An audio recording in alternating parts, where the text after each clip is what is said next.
Hello there, and welcome to another episode of Dafuq Did I Just Watch? With your host, as always, Kyle McLemore. This week we'll be recapping and reviewing the 2022 film, The Black Phone.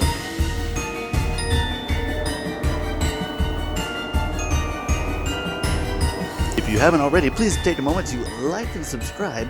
Definitely helps the show keep growing, and feel free to comment any movies or television shows you'd like us to review here at Dafuq. Directed by Scott Derrickson, who you may recognize from his work on such films as The Exorcism of Emily Rose or the first Doctor Strange. He's also previously worked with Ethan Hawke in the movie Sinister.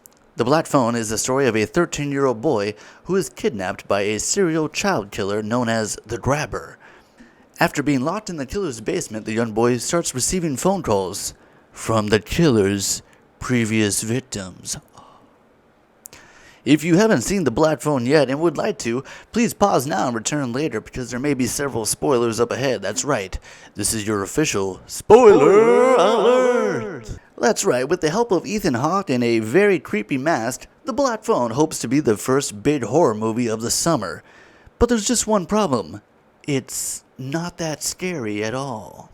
One major flaw in the movie is that it takes forever to get moving. I have never in my life wished for a kid to get kidnapped so badly. I'm literally sitting there in my seat like, come on and grab this kid already. I don't got all day here. The main story of the movie focuses on a young 13-year-old boy, Finney, and his younger sister as they go about their town, and we slowly start to learn about a serial killer known as the Grabber, who's been grabbing kids left and right apparently, and nobody is able to figure out who this guy is. And although it is apparently happening in a small town, and although the Grabber is driving like a big black van around town, nobody ever seems suspicious of this big black van. Like it's driving all over the town, and no, like if you're the cop of this town, like why not just be like, hey, we're checking all big black suspicious vans. Like we're just gonna take a peek and see if you got any like kids' blood or anything like. And a major flaw in the movie is that it takes so long for anything to start happening. I've never rooted for a kid to be kidnapped so much in my life. The entire first half of the movie, we're just following Finney as like slowly all of his friends are getting kidnapped except for him, until eventually he's finally grabbed. And finally the movie takes off. Once Finney is kidnapped and thrown into the basement, we finally get our supernatural element of the movie, which is this disconnected phone who keeps ringing, and he keeps getting to talk to all the previous children who have been murdered. And they offer such advice as like, hey, don't go up there, it's a trap, and hey, I know the combination to the lock so you can get out. All kinds of useful tips.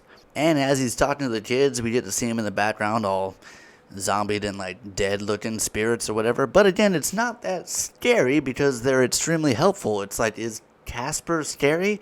Yeah, he's a ghost, but he's super helpful. Just like all these kids.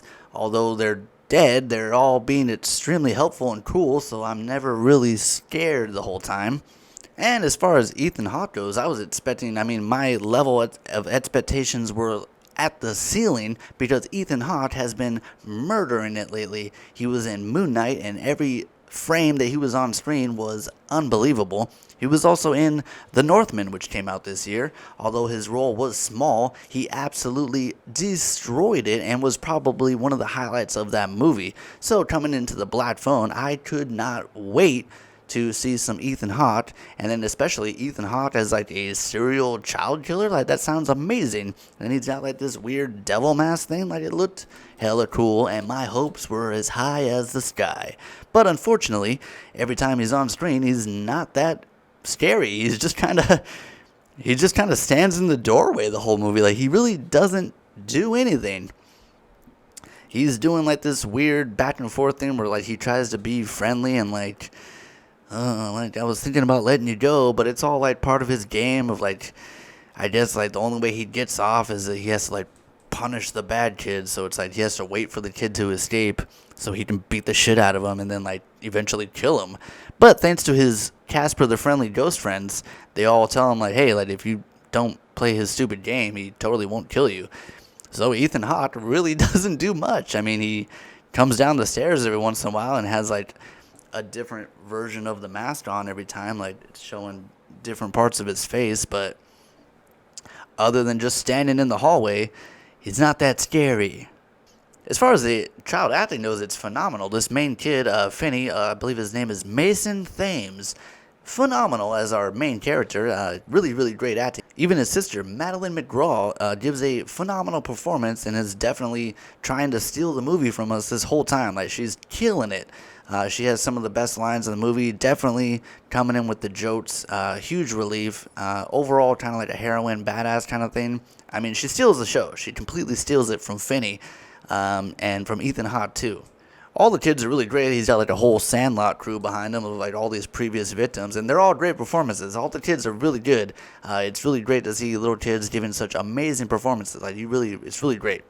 Interesting fact that I found out after watching the movie is that The Black Phone is actually based on a book of the same title, The Black Phone, written by Joe Hill, who you may know as the son of famous horror writer Stephen King, which made so much sense after you've seen the movie, because this whole movie feels like it would work so much better as a book. Like, I'm sure reading about the grabber and like all the creepy stuff is probably phenomenal, but just visually watching it, I mean, I don't know, is it just me? Like, he just was not coming off as really scary at all.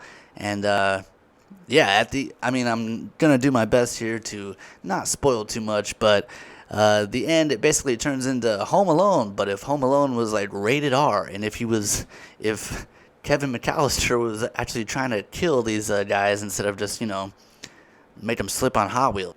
Overall, Black Phone just tries to build on a lot of tension and suspense, but just never really comes off as scary, and if anything, it's just a little drawn out and boring. We're going to go ahead and hit Black Phone with a big fat D. That's right, coming in well below average. Not too much scariness going on. I mean, even being a huge fan of the bad guy, really not did, and even being a huge fan of Ethan Hawke, I mean, this one, it just really missed. Maybe it's just me, like, it just felt like a really big miss on this one. Really trying to kick off the summer, like, this is our big horror, here we go, and it's just like the whole first half of the movie, nothing's going on. It's just like riding his bike around town, and like his friends are getting kidnapped, but we never get to see what happens with them. It's just, they're just dead. Black Phone, not the greatest. Might want to save your money on time on this one. Thank you so much for tuning in for another episode of Dafuq. If you haven't already, please make sure you hit that like and subscribe button. Feel free to comment any movies or shows you'd like us to review here at Dafuq. I am your host as always, Kyle McLemore, and we'll see you next time.